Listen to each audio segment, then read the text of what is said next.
Ya, kita lanjutkan. Ya, kita bahas di sini berkaitan dengan materi ulumul Quran berkaitan dengan turunnya Al-Quran. Ya, turunnya Al-Quran. Pembagian turunnya Al-Quran. Kita ketahui bersama kemarin bahwasannya Al-Quran turun kepada Nabi Muhammad Sallallahu Alaihi Wasallam secara berangsur-angsur ya, secara berangsur-angsur ya.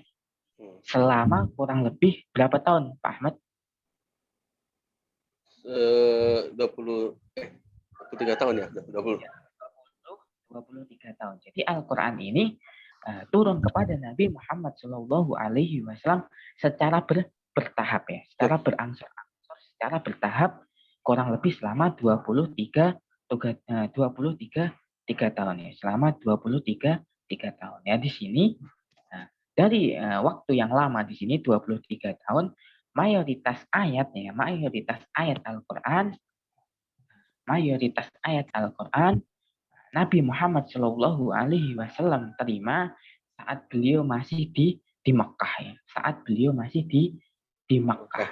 Maka di sini para ulama membagi berkaitan dengan turunnya Al-Quran dibagi secara Makkiyah au Madaniyah ya, surat Makkiyah, surat Makkah atau surat Madaniyah. Ya. Sering sekali dibahas ketika mendekati bulan Ramadan, ketika mungkin Isra Mi'raj dan lain sebagainya. Makkiyah dan Madaniyah ya. Selama 23 tahun. Dan mayoritas ayat ini yang paling banyak turun ketika Nabi Muhammad Shallallahu Alaihi Wasallam berada di Mekkah, ya, berada di Mekkah. Kemudian ya, di sini Allah jelaskan dalam firman-Nya, wa Qur'anan faraqnahu litaqra'ahu 'alan nasi 'ala muqsi wa nazzalnahu tanzila. Al-Qur'an itu telah kami turunkan secara berangsur-angsur ya, secara berangsur-angsur, tidak langsung.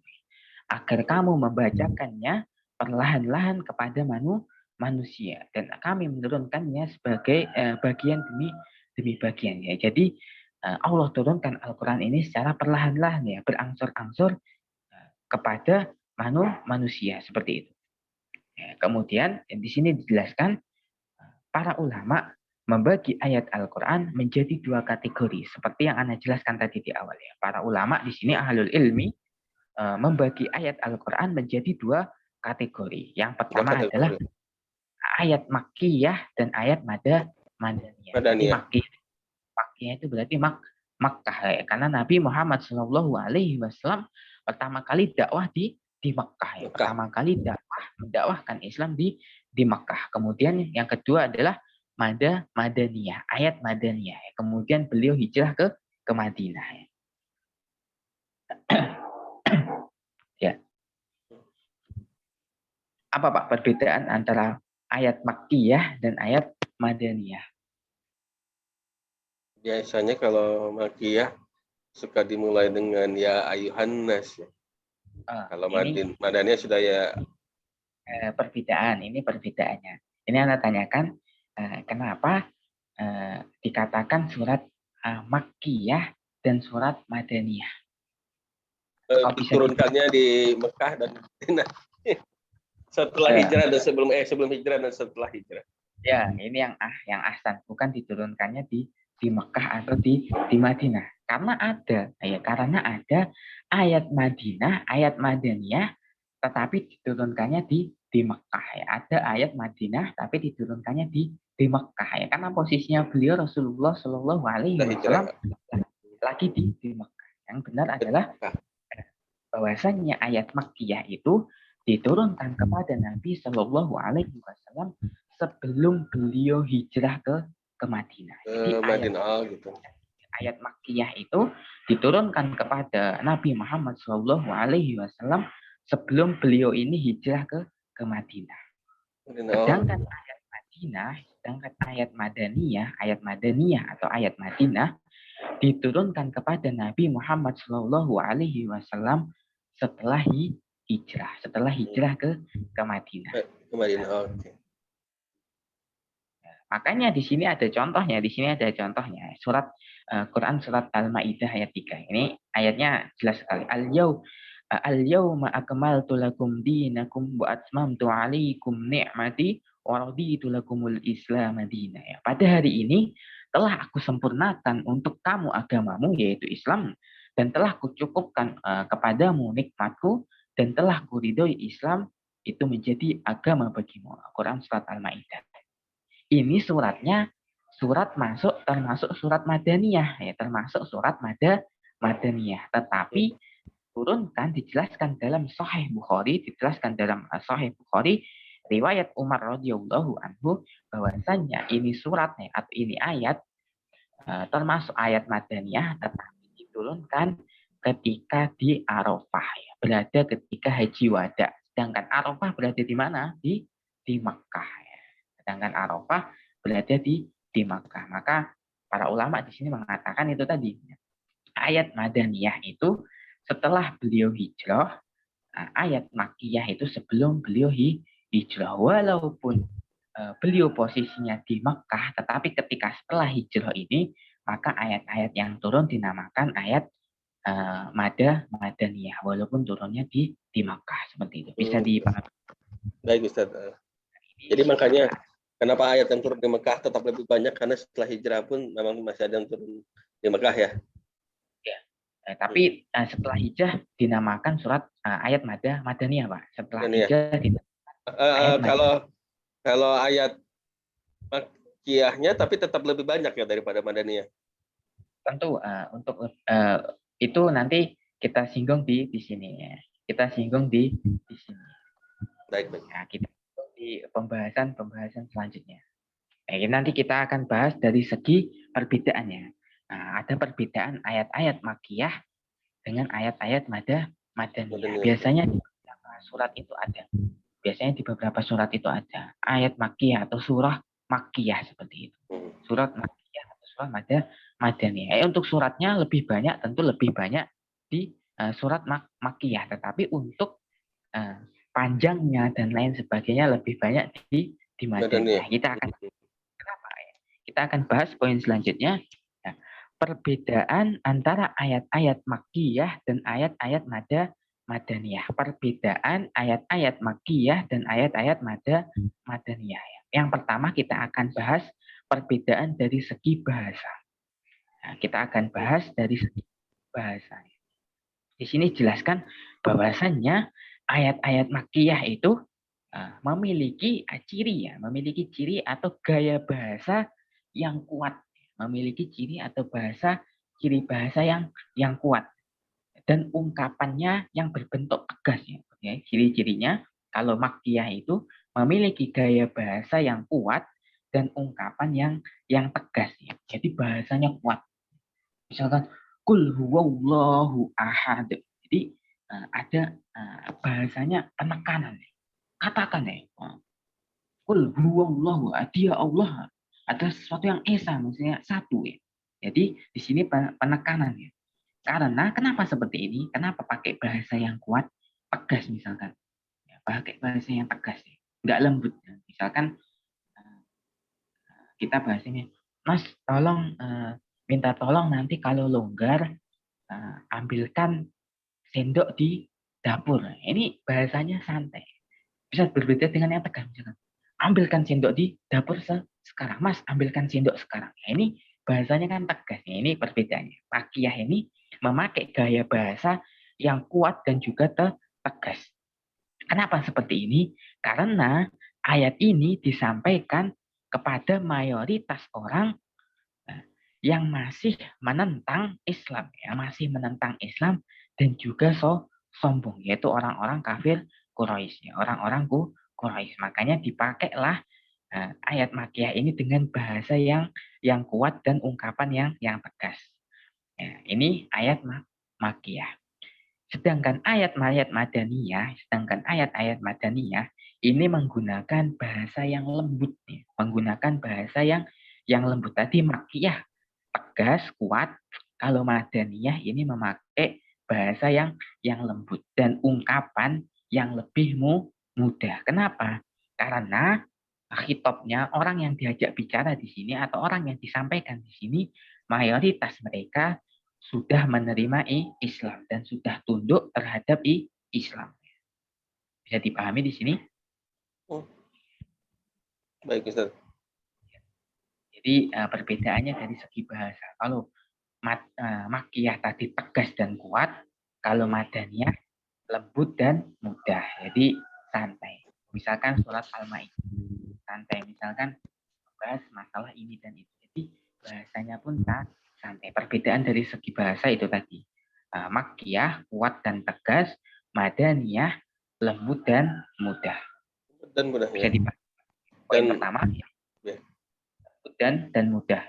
Ini dari segi bahasa.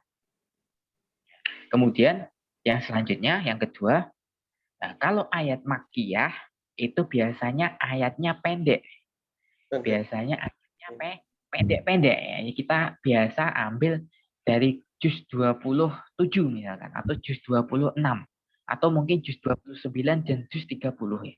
Juz 29 dan juz 30 misalkan pendek, namun kuat hujahnya. Jadi ayatnya pendek-pendek tapi tegas. Qul ya ayyuhal kafirun. Pendek. Enggak misalkan ya ayyuhalladzina amanu tubu. Misalkan atau ya ayyuhalladzina amanu kutiba alaikumus ya, misalkan panjang. Kemudian kuat hujahnya ya. Jadi pendek namun kuat. Ayatnya ini pendek namun kuat. Kenapa seperti ini? Kenapa ayat Makkiyah itu biasanya cenderung ayatnya pendek namun kuat ya. Kuat hujahnya. Karena yang diajak bicara waktu itu adalah para pembangkang ya, para pembangkang. Orang kafir ya. Pendurhaka, yaitu orang yang membangkang kepada Allah dan juga durhaka kepada Allah dan juga Rasulnya, orang-orang kafir Quraisy. Contohnya bisa dilihat dalam Quran surat At-Tur. Betul, kita bimastur ya. Bisa dilihat dalam surat At-Tur ya. Karena yang diajak ngomong orangnya ngeyel-ngeyel ya, orangnya ngeyel-ngeyel. Makanya bahasanya kuat dan tegas, jelas. Nggak boleh, misalkan nggak boleh. Langsung seperti itu. Jadi, karena orangnya adalah orang-orang kafir. Berbeda dengan ayat-ayat Madaniyah. Ya, berbeda dengan ayat-ayat Madaniyah. Kalau ayat-ayat Makkiyah tadi biasanya pendek dan kuat, kalau ayat Madaniyah berbalik. Panjang dan biasanya berbicara mengenai hukum. Berbicara mengenai hukum. Kalau ayat Makkiyah tadi kuat ya, kuat dan pendek. Kalau Madaniyah ini panjang dan biasanya berbicara mengenai hukum. Misalkan ayat dain yang ada di Al-Baqarah. Ayat dain itu ayat hutang yang ada dalam Quran surat Al-Baqarah yang satu muka penuh. Yang satu muka penuh, yang satu ayat tapi panjangnya satu muka Al-Quran. Itu surat Madaniyah. Jadi bahasanya panjang, ayatnya panjang, bahasanya panjang. Ini ciri-ciri Madaniyah. Ini nanti bisa dilihat ya. Oh, kalau pendek ini biasa cenderung ke Makkiyah. Kalau panjang cenderung ke Madaniyah. Bisa dipahami ini pembagian dari segi bahasa. Insya Allah, Ustaz. Itu ada nggak surat yang diturunkannya 2 periode gitu? Makkiyah sama Madaniyah. Makkiyah sama Madaniyah. Yang panjang surat nggak ada ya? Nah, yang panjang. Maksudnya bagaimana? Pembagiannya ya, atau ayat sebagian ayat Makkiyah, sebagian ayat lagi Madaniyah. Oh, dalam satu surat sebagian dalam satu surat nggak ada ya? Nggak ada ya, insya Allah nggak ada ya, karena kalau setelah hijrah ini walaupun dia turun di Makkah, misalkan seperti ini, 10 ada 20 ayat ya, dalam satu surat ada 20 ayat. Ketika beliau sudah hijrah ini, ketika beliau sudah dikatakan hijrah ke Madinah, beliau datang ke Madinah, kemudian para orang-orang Madinah menyambutnya dengan nasyid tola al-badru alaina misalkan. Ketika beliau sampai di Madinah ini, maka dikatakan semua ayat yang turun setelah beliau menginjakkan kaki di Madinah setelah hijrah ini, maka semua ayatnya atau semua suratnya dikatakan surat Madaniyah atau ayat seperti itu. Bisa Oh ya, baik Ustaz. Bisa. Salah. Poin yang kedua yaitu tadi dari segi bahasa ya. Perbedaan Madaniyah dan Makkiyah dari segi bahasa. Sekarang kita bahas perbedaannya dari segi pembahasan. Dari segi pembahasan. Ya, perbedaan surat Makkiyah dan Madaniyah dari segi pembahasan. Yang pertama yaitu secara umum ayat-ayat Makkiyah berbicara tentang pengokohan tauhid dan peluk akidah.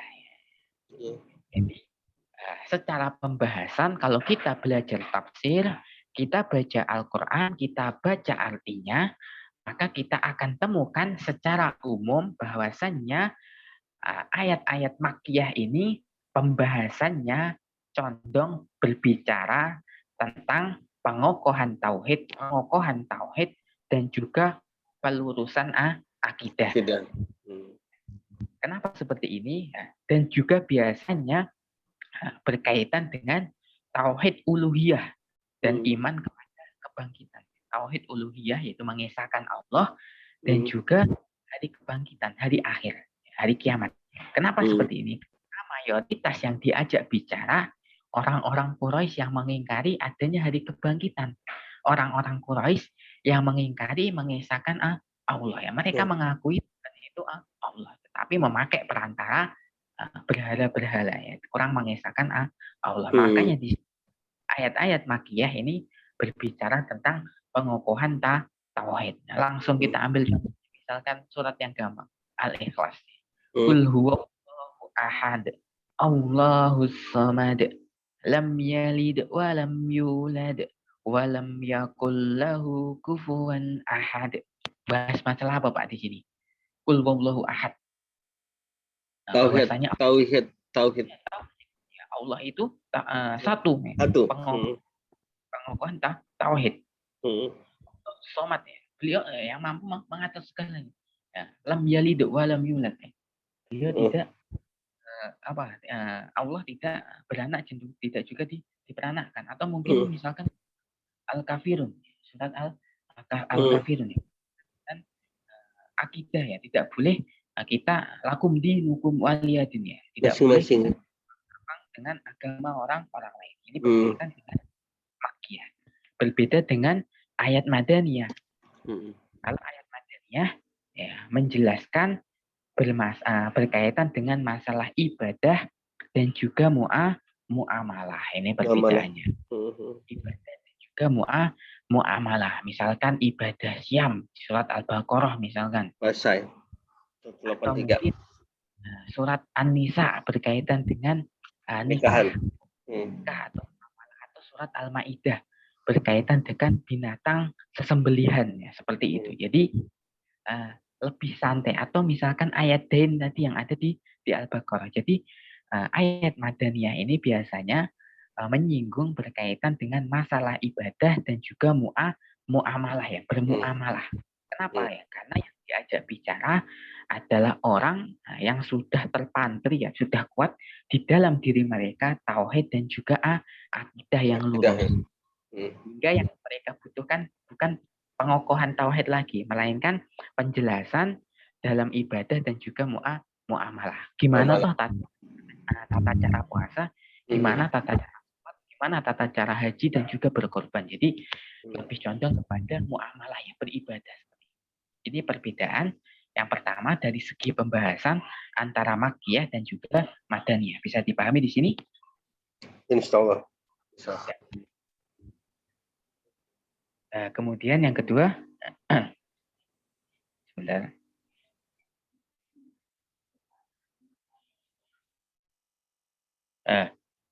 Ayat-ayat yang kedua, poin-poin kedua, ayat-ayat Madaniyah, ya, sering menyebutkan masalah dan hukum-hukum jihad. Dalam surat Madaniyah biasanya sering disinggung masalah jihad serta orang-orang munafik, ya, dalam perang biasanya ada orang-orang munafik, ya. Atau setelah Fathul Makkah, ya, biasanya banyak orang-orang munafik yang mengaku Islam tetapi membicarakan keburukan Islam di belakangnya. Sedangkan untuk ayat-ayat Makkiyah ini tidak membicarakan masalah tersebut, ya. Jadi lebih condong kepada pengokohan tauhid saja. Ini sebagai pengulangan saja untuk poin kedua ini sebagai poin bahwasanya ayat Madaniyah ini contohnya berkaitan dengan jihad, membahas masalah-masalah orang-orang munafik.